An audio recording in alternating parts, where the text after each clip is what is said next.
sa tingin ko, naiipit na dito si Torre. Naiipit na si Torre dito sa sitwasyon na ito. Kasi nga, may mga limitado lang ang pwede niyang sabihin. Kaya nga, lagi nilang nilang sinasabi yung executive privilege, di ba? At lagi silang sinasalo. Kung makikita nyo, pagka naiipit na si Torre at si Marbil, biglang papasok itong si S.O.J. Remulla at sinasalo sila. Kumbaga, nagkakaroon na talaga sila ng bago sila pumunta dyan, nagkaroon na sila ng pag-uusap na pagka nagipit, sasaluhin talaga nitong si S.O.J. Remulla. Noon pa man sinabi na natin, sabi nga ni Banat Bay, kung hindi makukontempt si Torre, si Marbil at si S.O.J. Remulla, walang kwenta yung hearing na yan. Ganun din naman ang paninindigan natin dyan, ganun din naman ang paniniwala. Hanggat ayaw isali ni Amy Marcos ang kanyang kapatid sa usapan dyan sa hearing na yan, wala pong mangyayari. Kasi ang alam naman natin dito masusugpo lang ang ang isang grupo mapapatumba lang yan kapag yung mastermind ang tatargetin mo. Pero hindi ba partner, parang yung mastermind ang gusto nilang hanapin na hindi masagot-sagot ng PNP.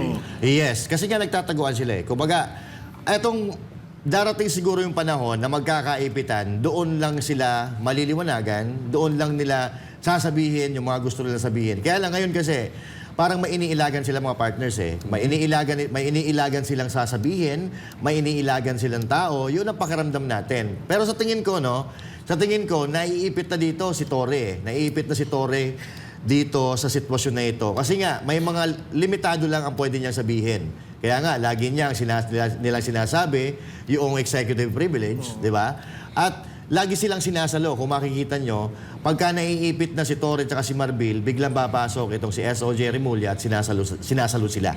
Kumbaga, nagkakaroon na talaga sila ng bago sila pumunta dyan, nagkaroon na sila ng pag-uusap na pagka nagipit, sasaluhin talaga nitong si S.O.J. Remulla. Ako, bilib ako, matalino si S.O.J. Remulla kanina.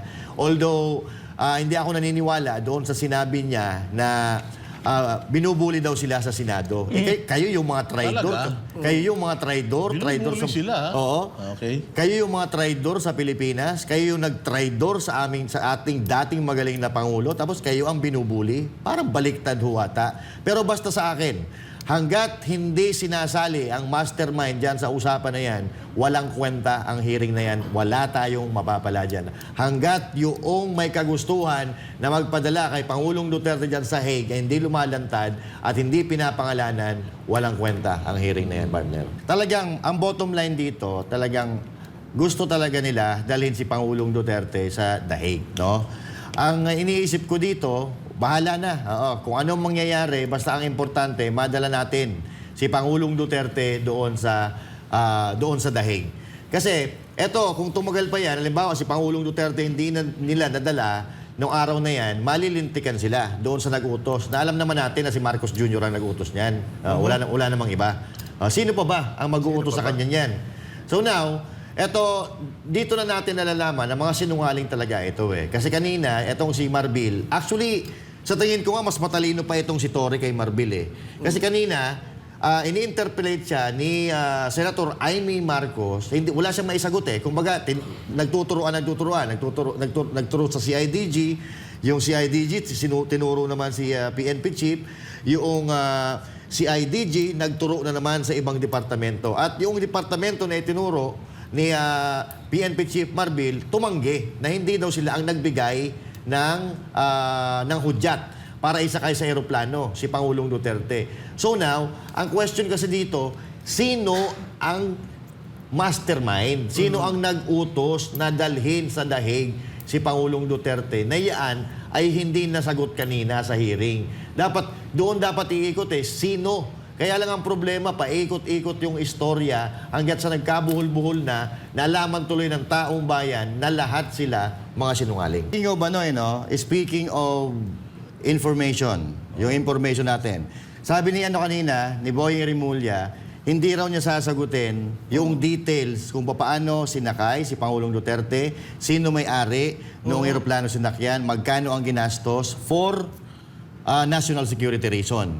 Pero itong pagbibigay ng impormasyon doon sa ICC, okay na sa kanila. Ayun na nga. Di ba? kung pagbabangga-banggain mo ang mga sinasabi, ginagawa nila tayong tanga. Kaya nga sinungaling talaga. Takang-taka ako, partner, Judea. Bakit ba sa tingin mo ginawa ni Amy tong bawal mag-contempt dito? Si Amy yata nagsabi na bawal mag-contempt. Tama Hindi, ka? ganito. Ang pagkakasabi ko, naiyak nga si Idol Robin Padilla. Kasi gustong-gusto niya i-contempt si Torre. Alam mo kung ano sabi ni Idol Robin Padilla kanina? Ni Senator Robin Padilla? Alam mo, kung ang utos ng boss namin na si Duterte ay i-contempt ka, ngayon pa lang, iko-contempt kita at ako magsasabi mismo sa'yo, nakakalad ka rin kita. Ako hihila sa'yo. Harap-harapan kong sasabihin sa'yo, yang Torre.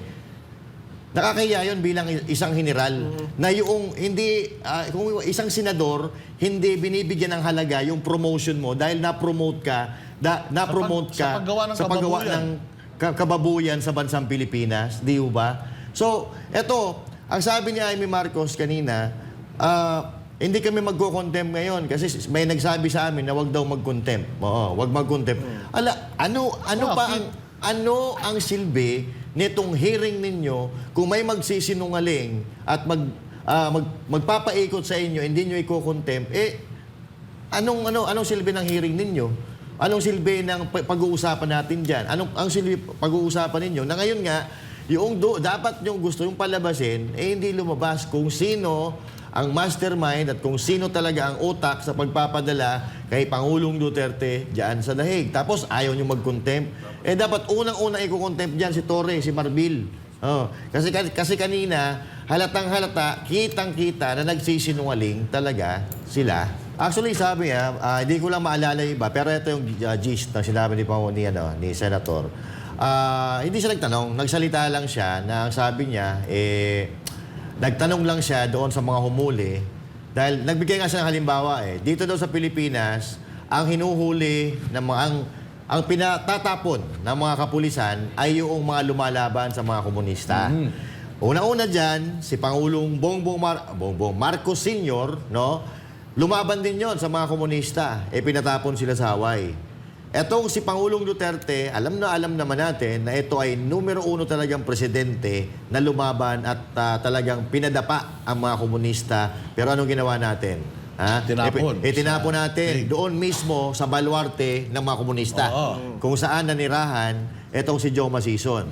Ang sabi ni Senator Robin Padilla, noong panahon, hinihingi natin na pauwiin si Joe Masison dito sa Pilipinas dahil marami siyang pinatay na tao dito, marami siyang ginawang kasalanan sa mga Pilipino, hindi natin makuha-kuha dyan sa Netherlands. Pero, yung presidente ng Pilipinas na lumaban din sa mga komunista, ipinagkanulo natin dyan sa Netherlands, dyan sa Dahig na yan ang mga terorista. Baluarte ng mga terorista. At ganoon din ang sinabi ni Senator Robin Padilla. Congratulations diyan sa 2 medalya mo, sir. Kaya lang, naaawa ako sa iyo. Yung medalya mo yan, hindi itinuloy ni Senator Robin Padilla. Ang sinabi na lang niya, napakahina na ng presidente natin. Napakahina na ng presidente natin, and yet, ganun ba talaga dapat ang gagawin natin? Wala man lang tayong malasakit sa ating mga Pilipino? Doon na naiyak si Senator Robin Padilla dahil sabi nga niya, kung ang utos ng aming amo ng PDP laban ay i-contempt ka, ngayon pa lang i-contempt kita, at ako ang magsasabi sa iyo mismo, nakakalad ka rin kita. Nakakahiya yun, di ba? Na-promote ka dalawang tala yung nailagay sa iyo dito, tapos sasabihin ka kung may pagkakataon lang isang senador na i-contempt ka, siya mismo kakaladkan sa iyo. Nakakahiya yun. Kung may hiya ka. Pero, since wala namang hiya talaga, itong si General Torre, wala. Pag ganon-ganon lang siya, pangiti-ngiti lang. Pero mabigat yung sinabi na yun. Ni Senator Robin Padilla. At wala si Senator Robin Padilla ay dating rebelde din yan. Dating rebelde, naging kaibigan niya si Pangulong Duterte, doon siya nagbago, at mula noon, minahal ni Senator Robin Padilla ang bayan dahil sa pagmamahal ni Pangulong Duterte sa bayan. And yet, yung tunay na nagmahal sa ating bayan, walang hiya. Ito ay pinagkanulo nitong mga traidor ng Ano ating talaga bayan. makikita?